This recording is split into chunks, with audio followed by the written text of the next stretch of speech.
तदबीर खराब होएगा, police hospital में नहीं आएगा, ट्रीटमेंट करेगा, तो এখন আমি অনেকটা সুস্থ हो गए। मेरा नाम रवि है, बांग्लादेश में आएगा। নতুন মোড় নিয়েছে টাইগার রবি বা মোহাম্মদ রবির ওপর হামলার ঘটনার। গেল দিন খেলা চলার সময় কিছু ভারতীয় স্থানীয়দের সাথে কথা কাটাকাটিতে জড়িয়ে পড়েন রবি। পরে তা হাতাহাতিতে গড়ায়। বেধড়ক পিটুনিতে স্থানীয় পুলিশের সহায়তায় ভর্তি হয়েছিলেন হাসপাতালেও। তবে রাত পোহাতেই ঘটনা গেল পাল্টে, উল্টে গেল প্রেক্ষাপটও। আগের দিন গণমাধ্যমে জানিয়েছিলেন নিজের উপর ভারতীয় দর্শকদের হামলা করার ঘটনাটি। তবে এরপর সামাজিক যোগাযোগ মাধ্যমেই ভারতীয় পেজে প্রকাশ করা ভিডিওতে দেখা যায় ভিন্ন বয়ান দিতে এই রবিকে।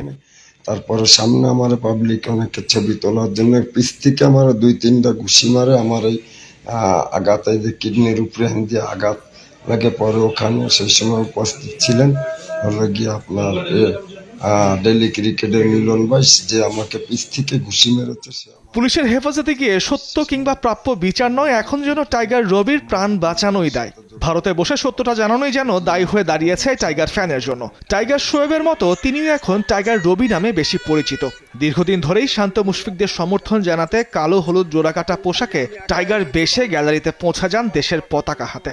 বাংলাদেশ দলের ভারত সফরে একমাত্র সুপার ফ্যান হিসেবে এসেছেন রবি। শুরু হতে যাচ্ছে বাংলাদেশ বনাম ইন্ডিয়ার দ্বিতীয় টেস্ট ম্যাচ। সবাই দোয়া করবেন, আমার সবকিছু বাংলাদেশের। এর আগে কানপুরে সিরিজের শেষ টেস্টে বৃষ্টির কারণে কিছুটা দেরিতে মাঠে নেমেছিল ক্রিকেটাররা।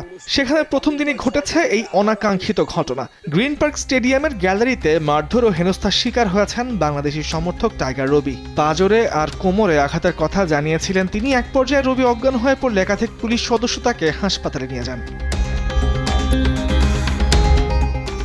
অথচ ম্যাচ শুরুর আগে স্টেডিয়ামে ভারতীয় সমর্থকদের সাথে ছবিও তুলেছিলেন রবি। মাঠে ঢুকে লাইভে জানিয়েছিলেন দেশের ক্রিকেটের টানেই ছুটে এসেছেন, স্টেডিয়ামে ঢুকতে সাহায্য করায় ধন্যবাদ জানিয়েছিলেন তামিম মুশফিককেও। শেষে ভারতীয়দের ক্রোশের শিকার হয়েছিলেন টাইগার রবি তার আগের দেয়া বক্তব্যে। আমি দ্বিতীয় টেস্টে মাঠে ঢুকে সাপোর্ট করতে পারবো ইনশাআল্লাহ। দায়িত্বরত পুলিশ কর্মকর্তারা জানিয়েছিল চিকিৎসকরা পরীক্ষা করে দেখবেন রবির কোনো সমস্যা হয়েছে কিনা। মাঠের সিসিটিভি ক্যামেরা খতিয়ে দেখেও প্রয়োজনীয় পদক্ষেপ নেওয়ার কথাও জানিয়েছিল নিরাপত্তা বাহিনী। তবে পুলিশি হেফাজতে গিয়ে যে রবি নিজের বক্তব্য পাল্টে ফেলবেন সেটাকেই বা জানত।